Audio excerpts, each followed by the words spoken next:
Hi guys, my name is Williams Indifreka Basibles and welcome to my Inside DMU, another episode and a wonderful day with my guest, my lovely guest. Can you introduce yourself to my audience? Hello guys, my name is Mas and I'm a big part of the DMU Love Lounge, as well as we have got our official handles as Student in UK and Mas Punk. It's nice to meet you. It's also nice to meet you, Ali. You're always my special guest. Every time you always come, it's nice to meet you again. Can we also know you? Yeah, so my name is Mohammed Mehdi. I am working with student in UK and I'm the president of Laugh Lounge as well. Oh, okay, that's nice to meet you. It's nice to meet you, my man. So I heard you're head of the Laugh Lounge Society. So what do you actually do in this Laugh Lounge Society exactly? So before I answer that, I was explaining to him before the show started that laughing is like a domino effect. If Okay. you have an audience of 10 people, Okay. you make 1 or 2% laugh, everyone starts following the trend. Okay. So that was my initiative, like a launch where people are laughing. So how do we laugh? Not just in the air. We have stand-up comedians who come and perform the act. So he was telling me he wants to be part of it. Okay. Oh, you like to be part? Why do you want to do? Why do you want to do it? Do you want to be like a comedian or something? Yeah, like I've always had dreams of like performing on stage. So my number one dream was to be a stand-up comedian, like sort of make jokes, engage with the audience. And from there I could learn as in the value of laughter, like you said. So laughter is medicine, and you can basically express yourself with, jokes, and after that you might even be able to pursue different careers like acting, things like that. So if I start off with this opportunity of sort of stand-up comedian or stuff like that, I think it's a big opportunity for me. Oh, that's nice. You're right. Yes, I will pick up on what you said. Yeah, laughter is medicine. You are very right. So nowadays people are getting depressed in their room, or let's say they don't have friends, or let's say they don't have they ask themselves this question: what is the meaning of friends really? That's the thing. They don't know what it means to be happy or to feel, joyful every time. It's very good you brought up this society. I am really splendid about it. So how do because if I'm interested to be in this society, what should I do? What policies, what steps should I take to enter this society? If you just want to come and laugh, you just need our membership, which Okay. is £7.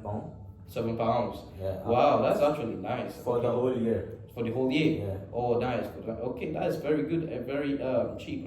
That is very good pricing. And the main goal. What is really the main goal of this society? It's to socialize people and make people laugh. Oh, I see. That is a very nice target. Is there anything you want to say about the society? What have you literally done during these times I would in the just society? like this is all like generalized stuff like laughter is medicine, but when it comes to performance, when it comes to performing comedy, it's one of the toughest job I would say, because you don't know the culture of that person, of what things they laugh on, what things they don't laugh on. So when you're performing, it's a different story. But when you're wanting to be there just to socialize with people and just to look at people trying it out, and have a good time in general, it's really good that you can just join the society for just £7. And also for performers who want to start off their stand-up and gig career, I would say, especially like Real Ali here, I would say that they should sign up, because I've done stand-up before. I've done stand-up in India, and that's a whole different story. People are actually wanting to laugh, but people here, they want to laugh at stuff that they like, right? So it's a completely different story. Okay. And when I performed for the first time here, people were like, nah bro, because they didn't connect with the stuff that I was writing on. Oh. But it was overall good. But the thing is, you need to have some sort of content, but also how to present that content. Maybe Real Ali will try it first and maybe get super scared of it. But once you get to know how to deal with people, especially on a stage where you're getting probably filmed, you will know that stand-up comedy is one of the hardest art to ever crack it. I've got one small question. Do most of the performers out there, do they write the jokes, like do they pre-write it or do they come naturally? Yeah. Do they write it? There are like two types of comedians. Like even if you are writing your jokes, right, and somebody doesn't laugh on it. So how do you cover that up? Because maybe that's the best joke of your set, right? And you wrote it with so much intent that people are gonna go crazy on it. But what if they don't laugh? How do you cover it?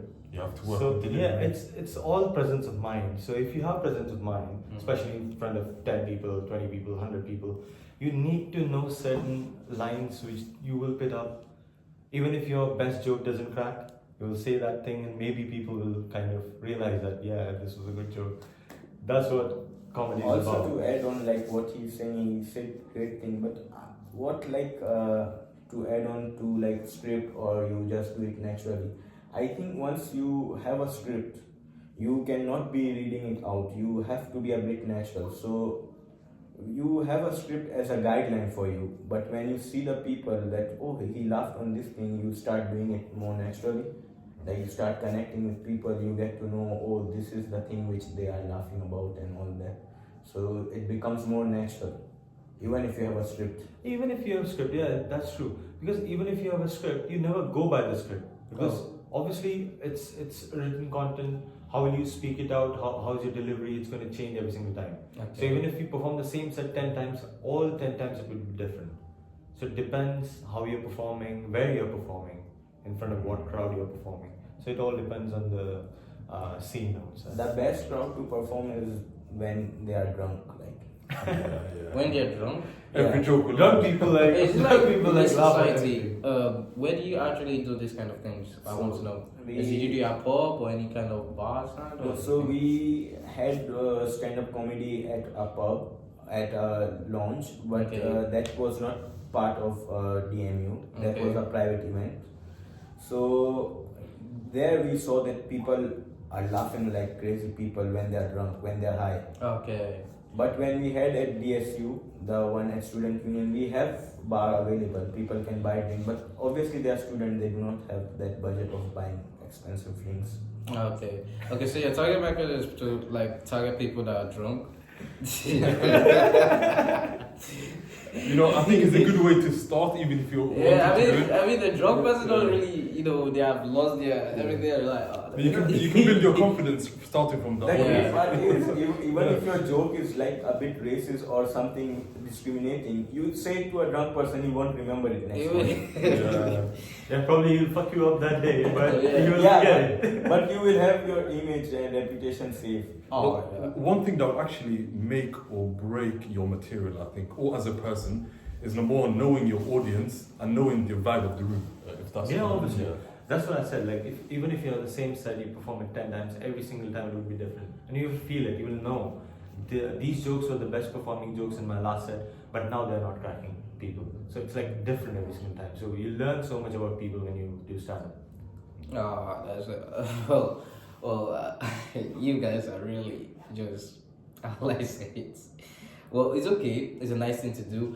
So I want to ask one more question about this. When doing this, really, is there any goal to it? Yeah. So my goal is when I do my next event with DSU, Okay. Student Union. Wait, sorry. Do you do this at only DSU, or you can do it anywhere? Like just So, to make people laugh. With the Laugh Lunch community, Uh-huh.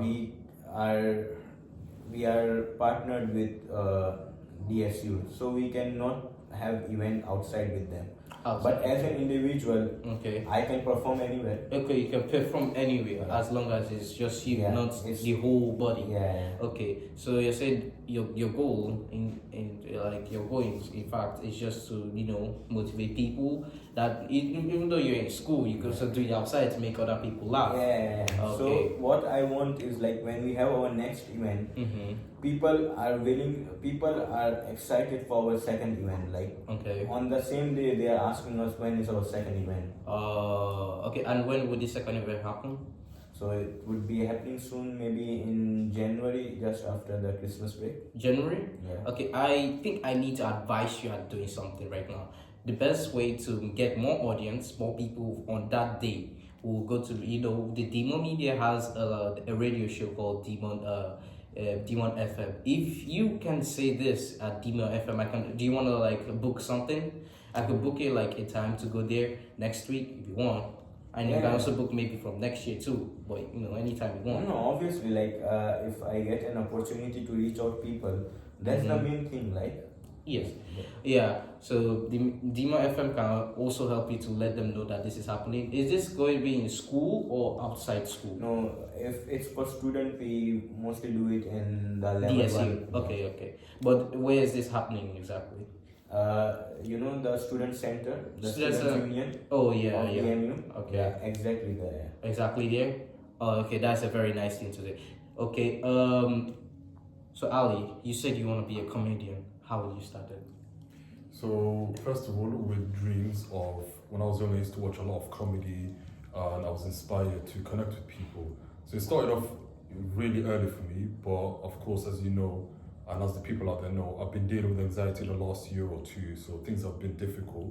But with that dream still in mind, I believe that with network and engaging with different people, like I met great people today. So if I can work with them and with their knowledge and with my consistency, I'll be able to execute those steps to one day make it as far as possible. And I don't actually have to be a world class or a top sort of comedian. Okay. As long as I start and deliver a few jokes, and I'm sure quite a few people on stage bomb as well, like stage bombing. Yeah. Doesn't work out all the way like whenever you start off, but somehow you get there. You know what? I'm gonna advise you to really start because it's also a good place to every step you take leads to success. That's what they always say. So if you try and do this, I'm sure it's gonna 100% gonna give you what you want right now. So we're gonna take a short break. I guess we're gonna audience we're gonna take a short break on this show, and we're gonna come back very soon. Just stay tuned, like and subscribe. Thank you very much. This is live.